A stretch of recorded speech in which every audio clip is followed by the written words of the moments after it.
че с бащата са разделени и тя сама отглежда детето си. Според нея,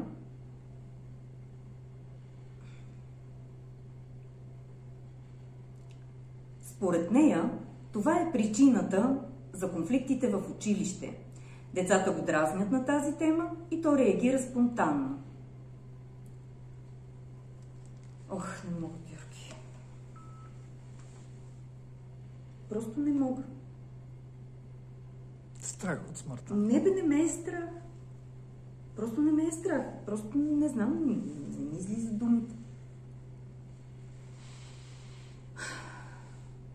Днеска не е ден. Хайде да те водя на салата и да приключваме стаята по тия. Става мъка.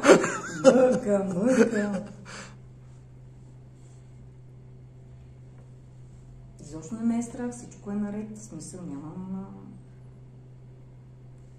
Да, бе, не е ден просто. Просто не знам какво става.